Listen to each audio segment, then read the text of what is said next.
Hello and welcome to the latest video. India के कुछ states में इलेक्शंस हो रहे हैं। आज हम बात करेंगे वेस्ट बंगाल की। Let's try and make some predictions about Bengal election outcomes. Guys before I begin, कुछ बातें ऐसी होंगी जो शायद बीजेपी सपोर्टर्स को या टीएमसी सपोर्टर्स को अच्छी ना लगे, but it's important to be real. If I try to be politically correct, then it won't be anywhere close to reality. I have put my best efforts to make things objective, so no hate, guys. Also, इस video में inadvertent omissions, inaccuracies and mistakes हो सकते हैं. If you spot anything, please do let me know with your reasoning. I will make amends and will acknowledge your contribution. आज हम पहले देखने वाले हैं 2021 के वोट शेयर्स, particularly TMC के.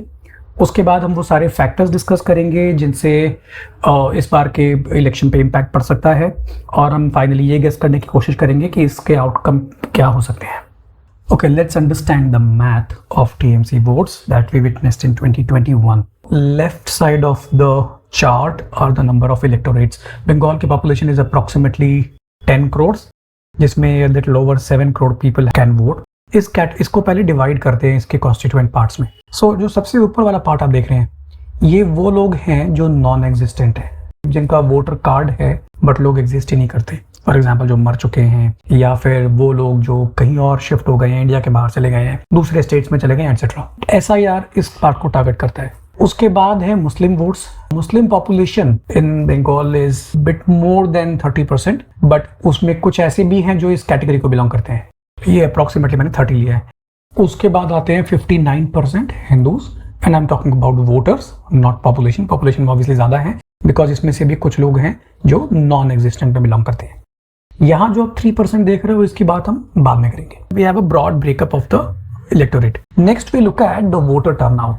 2021 के इलेक्शन में voter turnout was approximately 82%, which is surprisingly high. ये जो ब्रेकअप मैं यहाँ पे दे रहा हूँ आपको, ये सारे ब्रेकअप इलेक्शन कमीशन के ऑफिशियल वेबसाइट से या इंफॉर्मेशन से नहीं आता है. These are all broad estimates done by me, so feel free to carry out your own estimates. तो ये जो नॉन एग्जिस्टेंट वोट्स हैं, इनके भी वोट्स पड़ते हैं. Guys, no hate, but everyone knows कि टीएमसी के लोग गलत सलत वोट्स डालते हैं. जो नहीं आते उनके वोट्स भी पड़ते हैं, and this is a reality, so let's just accept it, otherwise हमारी एनालिसिस गलत हो जाएगी. तो मैंने यहाँ पे अज्यूम किया है कि जो लोग नहीं हैं उनका अप्रॉक्सीमेटली 1/4 to 1/3 के आसपास उनके वोट्स पड़ते हैं. मैंने 11 में से 3 ले लिया है. मुस्लिम्स में voter turnout tends to be very high, तो मैंने यहाँ पे अप्रॉक्सीमेटली एक 8% के आसपास का ड्रॉप लिया है. 100 में से 90 वोट करने आते हैं. उसके बाद आते हैं ये कैटेगरी के लोग, उनको वोट करने नहीं दिया जाता. Again, no hate guys, there is a threat culture in Bengal. गुंडे आते हैं और वो आपको कहते हैं कि वोट मत देना, वो बम फोड़ देते हैं, एंड उसके कारण कई लोग नहीं चाहते वोट देने, एंड उसमें से एक स्मॉल फ्रैक्शन का वोट एक्चुअली पड़ जाता है टीएमसी को. ये 3 मैंने अज्यूम किया है, which is probably on the lower side, but I've tried to be a little conservative here. उसके बाद जो बचे 82 में से, वो है Hindu votes, which actually looks surprisingly high. I was not expecting कि 56 में से 48 वोट देने जाएंगे. This is how the math is looking. You feel free to change anything if you like. I can share the Excel with you. अब उसके बाद देखते हैं कि ये जो वोटर टर्नआउट है, how this translates to TMC votes. तो ये जो नॉन एग्जिस्टेंट वोट जो पड़ते हैं, वो पूरे के पूरे टीएमसी के खाते में जाते हैं, इसमें तो कोई शक ही नहीं है. जो मुस्लिम वोट्स हैं 28, most estimate suggest that about 3/4 of Muslim votes goes to TMC. So Muslim votes tend to be very very consolidated. तो यहाँ पे मैंने अप्रॉक्सीमेटली 3/4 ले लिया है. Okay, so that comes to 23.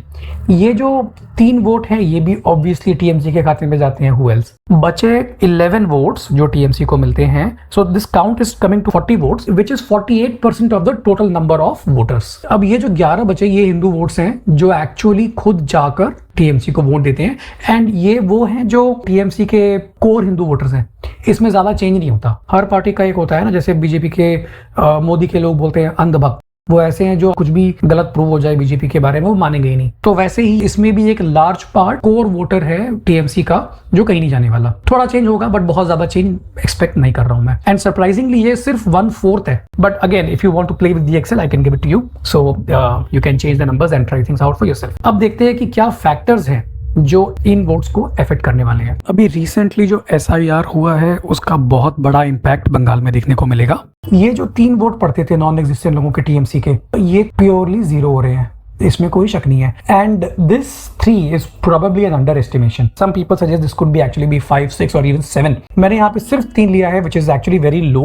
तो ये 3 अगर करते हैं तो टीएमसी को यहाँ पे एक अच्छा खासा नुकसान देखने को मिलता है. उसके बाद आते हैं मुस्लिम वोट्स. मुस्लिम वोट्स बहुत ही कंसोलिडेटेड होता है. They go with their religious identity more than anything else. Muslims and TMC is actually a marriage of convenience. ना मुस्लिम्स टीएमसी के सगे हैं, ना टीएमसी मुस्लिम्स के सगे हैं. आज अगर मुस्लिम्स को बेनिफिट देके टीएमसी को वोट मिल रहा है तो वो ले रहे हैं. कल अगर सिचुएशन हाइपोथेटिकली अगर उल्टा होगा ना कि मुस्लिम्स को हर्ट करके टीएमसी को बेनिफिट होगा, guess what they will do.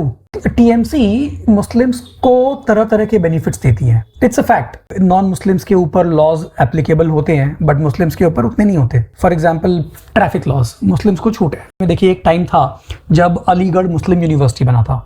एक टाइम था जब बनारस हिंदू यूनिवर्सिटी बना था. Educational institutes in the name of religion is really a thing of the past. Government अगर बनाए कोई इंस्टीट्यूट, कोई बड़ा university associated with a religion in today's date, that does not sound right. And Bengal में actually बना है Aliah university for example. It's basically a round about way of giving reservations on the lines of religion. TMC government के आने के बाद बंगाल में मस्जिद्स की count has probably gone multifold. So has TMC indulged in appeasement politics? Well, it is true. TMC needs Muslim votes. As you can see, they form the largest chunk of their votes, and Muslims see TMC as the only viable alternative to keep BJP out. उनका बहुत religious identity बहुत strong होता है and they perceive BJP as a very anti Muslim party for whatever reason. I am not going into that, you be the जज. और BJP को out करने के लिए दे नीड टीएमसी. जब AIMIM, हुमायूं कबीर, ISF इन प्योर मुस्लिम रिलीजियस आइडेंटिटी वाले parties की जब एंट्री होती है तो जैसा बिहार में देखा गया, there is a good chance that some votes will go to them. Maybe this time not that much, but in the future, if Muslims perceive as a really viable alternative to TMC to keep BJP out, en masse Muslim votes will go to them and TMC will lose them. So in the future, TMC can lose a huge chunk of their Muslim vote bank. For this election, not that much because they will still be consolidated at least this time around. 5 साल बाद क्या होगा ये कहना मुश्किल है. इस बार मैं उनको यहाँ पर 20 तो दूंगा. अब बात करते हैं ये 3 वोट्स की जो अंडर थ्रेट टीएमसी के खाते में जाते हैं. यहाँ पे सीआरपीएफ के डिप्लॉयमेंट से 2 इम्पैक्ट होगा.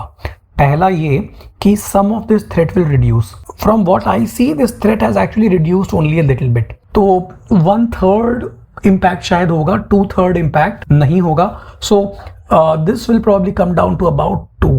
The second impact of CRPF is that there are many people, especially Hindus, who do not go to vote. ये जो डिफरेंस है ना 56 और 48 में, ये जो डिफरेंस है, यहाँ पर कुछ लोग वोट देने जाएंगे because they will feel safer with heavy deployment of CRPF. The last bit is the Hindu voters of TMC. इनके लिए TMC ने फ्रीबीज काफ़ी बढ़ाए हैं recently. Timed to perfection just before the election उन्होंने अनाउंस किया और इसका इम्पैक्ट पड़ेगा. The second thing is state identity versus national identity. State specific parties typically ये करते हैं. तमिलनाडु, महाराष्ट्र, बंगाल में ये बहुत होता है. कहीं मराठी अस्मिता होती है तो कहीं पे माछे भाते बंगाली. द बहिरागत जाइब. सो बहिरागत refers to the non Bengalis and they are depicted as outsiders. इसका पॉइंट ये है कि basically stoke division along linguistic lines, and it does work, although to a limited extent. Modi and Shah are Gujarati, Yogi Adityanath is from UP, so TMC pitches that against Didi's Bengaliness.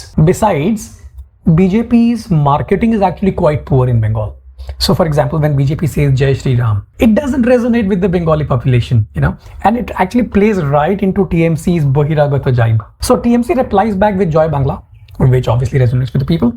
BJP की marketing में तो sir इतने सारे mistake है कि एक पूरा video बन सकता है, but that's for another day. Another thing that TMC is spreading a narrative that if BJP comes to power then people won't be allowed to eat fish. ऐसे बहुत लोग हैं जो इस पे बिलीव कर रहे हैं, तो इससे भी कुछ बेनिफिट टीएमसी को होगा. Lastly, TMC people also try to spread a narrative that center hates Bengal. They try to make people believe that all the people who live outside of Bengal, they hate Bengalis. And I've seen some master's degree holders believe in this, which indicates that it does work. And one last thing here is the Iran war. तो gas prices बढ़े हैं recently, I think about 6-7% increase हुए हैं, although अभी भी it's not really far from where it used to be 10 years ago. 10 साल पहले भी शायद 900-950 रुपए थे, अभी भी अप्रोक्सीमेटली वही है. But TMC will be able to sell it as a failure of the BJP government. Inflation, महंगाई, ये ऐसे बज़वर्ड्स हैं जो इलेक्शन में काम करते हैं. So some people will buy it, especially if TMC is able to do good marketing, which it has so far. So there will be likely be some impact, but very limited. To sum up, positive impacts में अगर देखा जाए तो freebies के अलावा कोई great कुछ नहीं हो रहा. So limited positive impact for TMC. Now we talk about the things which actually is hurting TMC.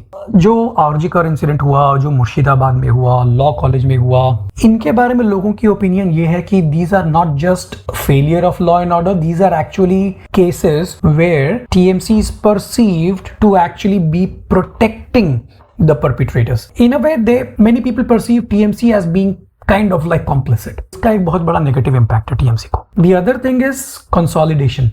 So consolidation begets consolidation. When Hindus see Muslim votes getting consolidated, it incites them to consolidate as well. तो यहाँ पर एक religious identity अगर Muslims की बनती है, तो वो Hindus में भी वो same चीज आते हैं. तो इन सब impact को देखने के बाद I would actually imagine that this 11 actually goes to about 9. Not a very big fall, but it is still significant for TMC. So to sum up, TMC can hope to get about 31 votes in all, which represents approximately under 40% of the votes. So which is actually a big reason to worry for TMC. Finally हम बात करते हैं post पोल क्या हो सकता है. So दीदी इस बार सिर्फ एक कॉन्स्टिट्यूएंसी से लड़ रही हैं, भवानीपुर, एंड नेशनल इलेक्शंस जो हुए थे 2024 में, उसमें जो भवानीपुर में वोटिंग पैटर्न्स देखे गए थे, अगर वो रेप्लिकेट होता है तो Didi is actually in danger. The bigger impact of Didi being in danger is on the moral of the TMC cadres. अगर दीदी हार जाती हैं तो फिर बहुत सारे टीएमसी एमएलए शायद बीजेपी में स्विच हो जाएं. इसका एक रीजन ये है कि they would look at it from their career point of view. 2021 में when there was a big wave of BJP, तब BJP had secured 77 seats and उसके बाद कुछ BJP MLAs छोड़कर TMC चले गए थे. तो ये जो स्विच है, this is basically done from the point of view of their own career. तो इस बार अगर बीजेपी 120 के आसपास ले आती है तो उसके बाद there is a good chance that it will be perceived that the future belongs to BJP, and then several TMC leaders might actually want to move to BJP. The other thing is post-poll violence. This is the last point. अगर TMC जीतती है और post-poll violence होता है, then my guess is that this time around BJP is in no mood to let TMC hate its grassroots workers. So president's rule भी हो सकता है. In which case elections will have to be redone within 6 months, and फिर क्या होगा वो तब देखा जाएगा. So thank you for watching and see you in the next video.